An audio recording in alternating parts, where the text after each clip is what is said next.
आज हम वेरिएबल्स के बारे में पढ़ेंगे। वेरिएबल्स वो चीज़ है जिसको कि हम माप सकते हैं या उसको मैनिपुलेट कर सकते हैं, मतलब कम या ज़्यादा कर सकते हैं, कंट्रोल कर सकते हैं। अगर वो बढ़ रही है तो उसको हम उसको नियंत्रित कर सकते हैं इन स्टैटिस्टिक्स एंड रिसर्च। तो जनरली हम रिसर्च में इसको यूज़ करते हैं और पर्टिकुलरली इसका एक्सपेरिमेंटल रिसर्च जो होती है उसमें बहुत सबसे पहले मैंने डिपेंडेंट वेरिएबल लिया है, लेकिन उससे पहले मैं डिपेंडेंट वेरिएबल पर आऊँ उससे पहले मैं इंडिपेंडेंट वेरिएबल पर आती हूँ। देखिए क्या होता है, किसी भी रिसर्च का आप कभी भी टॉपिक देखो तो वो डिपेंडेंट और इंडिपेंडेंट का सम टोटल होता है ना। मतलब कोई ना कोई उनके बीच में रिलेशन दिखाते हैं। कि जैसे सपोज आप मान लीजिए कि मोबाइल का बच्चों के मोबाइल देखने का बच्चों के स्टडी हैबिट्स पर पढ़ने वाला पर क्या प्रभाव पड़ता है ना। तो जो हमारा मोबाइल पे देखना है ना, वो हमारा एक तरीके से इंडिपेंडेंट वेरिएबल हो जाता है, और बच्चों के स्टडी हैबिट्स है तो वो डिपेंडेंट वेरिएबल है ना। तो इंडिपेंडेंट वेरिएबल वो वेरिएबल है जो कि जिसको कि हम कंट्रोल में रखते हैं, मतलब हम उसको कंट्रोल कर सकते हैं, कम कर सकते हैं, ज़्यादा कर सकते हैं। और डिपेंडेंट वेरिएबल वो होता है जो इंडिपेंडेंट पर वेरिएबल्स से कनेक्टेड होता है ना, जिस पर कि उसका प्रभाव पड़ता है, जो निर्भर है हमारे independent variable. Means independent variable जो है वो वेरी तो कर लेता है लेकिन किसी के ऊपर डिपेंड नहीं रहता। तो और जबकि डिपेंडेंट वेरिएबल ठीक इसका उल्टा है। ये किसी पर किसी ना किसी यानी इंडिपेंडेंट वेरिएबल पर डिपेंड रहता है और उसका प्रभाव पड़ता है इस पर, है ना। और वही प्रभाव का हम अध्ययन करते हैं कि इंडिपेंडेंट वेरिएबल का कम ज़्यादा या जो भी करना है उसका उससे क्या सम रिलेशन है, क्या इम्पैक्ट पड़ रहा है। अंडरवुड एक साइकोलॉजिस्ट हुए हैं जिन्होंने इस इंडिपेंडेंट वेरिएबल को स्टिमुलस वेरिएबल भी बोला। ऐसा इसलिए किया गया क्योंकि स्टिमुलस वेरिएबल को अगर आप देखो तो हम उसे स्टिमुलस की तरह से, हम उसे इंडिपेंडेंट वेरिएबल की तरह यूज़ कर रहे हैं। एक एग्जाम्पल से इंडिपेंडेंट और डिपेंडेंट वेरिएबल बहुत अच्छे से समझा जा सकता है। इंडिपेंडेंट जैसे सपोज हम ये देखें कि मोबाइल के यूज़ करने पर, मोबाइल को देखने पर बच्चों के स्टडी हैबिट्स पर क्या इम्पैक्ट पड़ता है, राइट।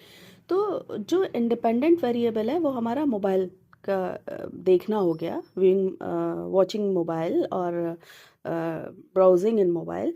और इसका जो ये है स्टडी हैबिट्स, वो उसका डिपेंडेंट वेरिएबल हो गया।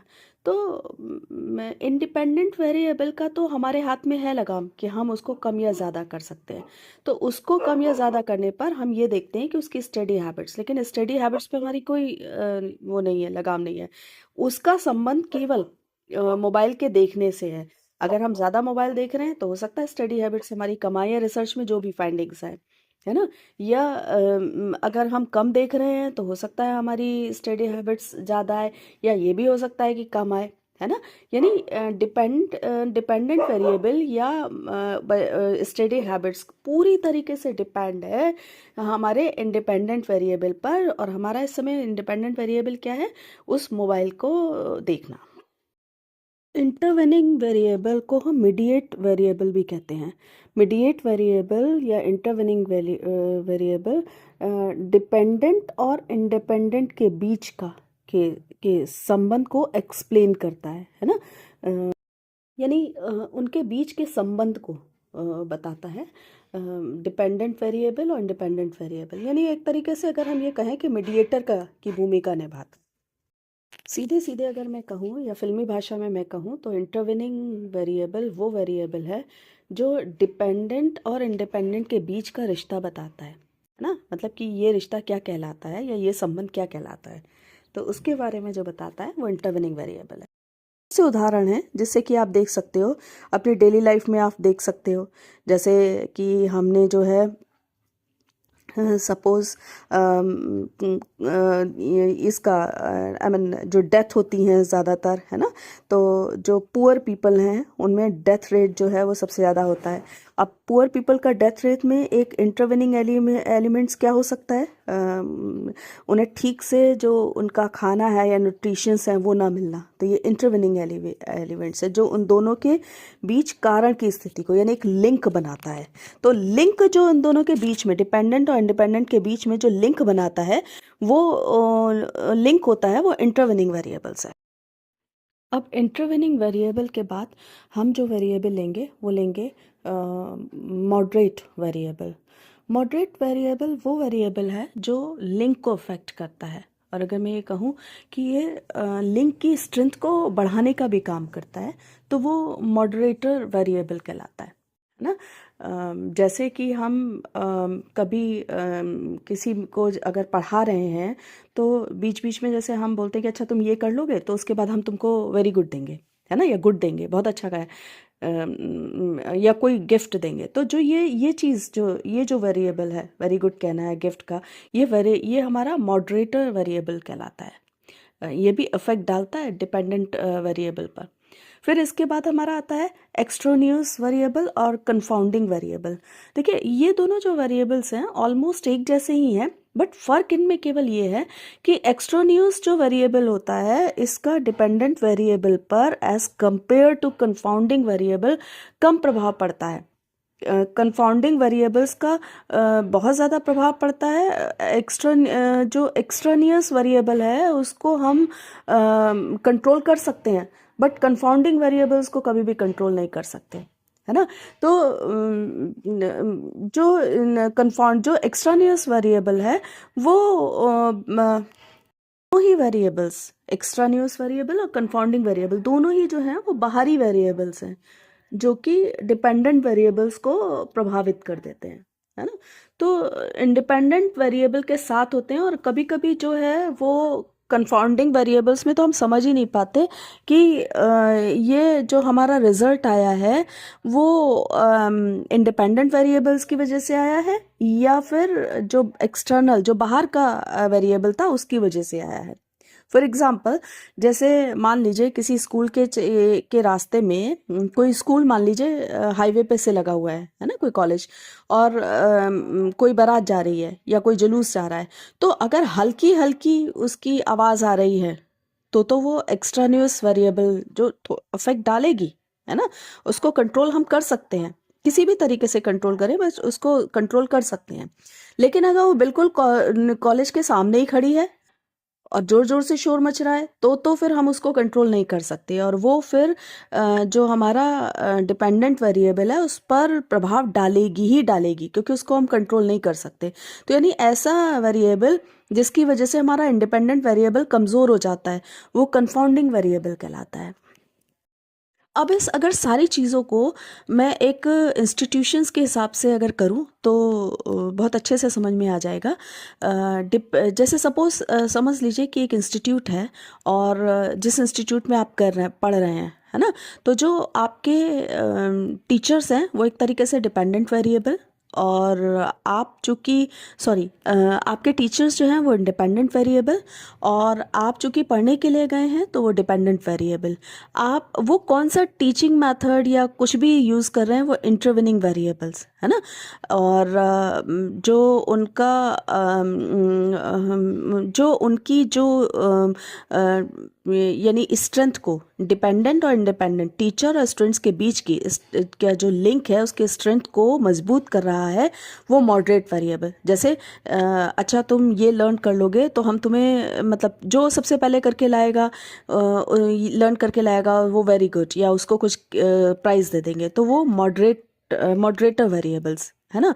और एक्स्ट्रानियस वेरिएबल, दूर से कहीं ढोल की आवाज़ आना, वो एक्स्ट्रा, पढ़ाते समय ढोल की आवाज़ आना, वो एक्स्ट्रानियस वेरिएबल।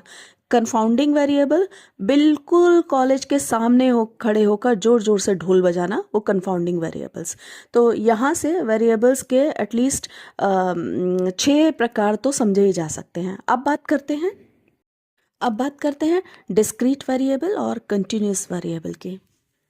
अब बात करेंगे डिस्क्रीट वेरिएबल और कंटिन्यूस वेरिएबल की। डिस्क्रीट वेरिएबल और continuous variable actually quantitative variables का पार्ट है, और जिसमें कि हम मेजरमेंट करते हैं, यानी अमाउंट कैन बी काउंटेड, तो वो हमारा जो है वो क्वांटिटेटिव वेरिएबल्स कहलाता है। दो तरीके से हम इसको क्वांटिटेटिव वेरिएबल्स को शो कर सकते हैं, डिस्क्रीट वेरिएबल्स और कंटिन्यूस वेरिएबल।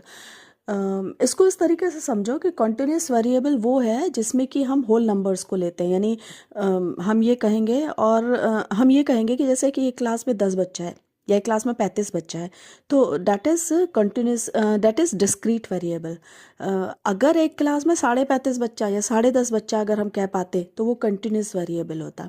इसका मतलब ये है कि जब भी एक नंबर्स की, एक्यूरेट नंबर्स की बात आएगी तो वो डिस्क्रीट वेरिएबल्स में जाएगा, और कॉन्टिन्यूस यानी बिल्कुल टू द पॉइंट एक्यूरेसी की बात आएगी वहाँ वो कंटिन्यूस वेरिएबल में जाएगा। जैसे हम हाइट की बात करेंगे, हम वेट की बात करेंगे, हाइट कितनी है 5.6, यानी हम उसको पूरी तरीके से मेज़र कर सकते हैं। आपने मेजरमेंट में पढ़ा होगा ना, नॉमिनल, ऑर्डिनल, इंटरवल, है ना, रेशो। तो रेशो वाला जो है वो एक तरीके से जो है वो जिसमें एब्सोल्यूट ज़ीरो होता है, तो वो हमारा जो है वो moderate, I mean continuous variable में आ जाएगा, और बाकी जो है वो डिस्क्रीट वेरिएबल्स में आएंगे। तो आई होप वेरिएबल्स को का पूरा डिटेल मैंने यहाँ दे दिया है। वेरिएबल्स को अगर हम मिड माइक करके याद करें तो बहुत आसानी से याद हो जाएंगे। MID मिड, और EIA and MIC mike, mid mike, है ना। और बाकी जो वेरिएबल्स के 6 वेरिएबल्स हैं उनको मेज़र करने का, उनको याद रखने का तरीका मैंने बता ही दिया है कि एक इंस्टीट्यूशंस या अपने ही इंस्टीट्यूशंस में, अपने कॉलेज में का करके याद कर लीजिए। और जो डिस्क्रीट और कंटिन्यूस वेरिएबल है वो क्वांटिटेटिव वेरिएबल्स है, उसको अच्छे से इस तरह से याद कर लीजिए। आपकी क्लास में जितने बच्चे हैं वो सब वो सब डिस्क्रीट वेरिएबल्स में आएंगे, और अगर इसमें एक छोटा बच्चा भी आपकी क्लास में होता तो वो कंटिन्यूस वेरिएबल में आ जाता। तो इस तरीके से आप बहुत अच्छे से लर्न कर सकते हो। अगर मेरा वीडियो पसंद आया हो तो चैनल को सब्सक्राइब कीजिए, लाइक कीजिए, और प्लीज़ शेयर कीजिए, और साथ में अपना कमेंट्स डालिए, शेयर कीजिए, ताकि दूसरे बच्चे भी इसका लाभ उठा सकें। बहुत सारे बच्चे, बरेली कॉलेज के कुछ बच्चे जो कि इकोनॉमिक्स में हैं, वो जिनका पेपर रिसर्च का है, उन लोगों ने भी मुझे कमेंट्स में मैसेज डाला था। आई होप कि उनको भी समझने में आसानी होगी। शेयर कीजिए ताकि और दूसरे जो आपके साथ के बच्चे हैं, साथ के सहपाठी हैं, उनको भी ये वेरिएबल्स समझ में आए।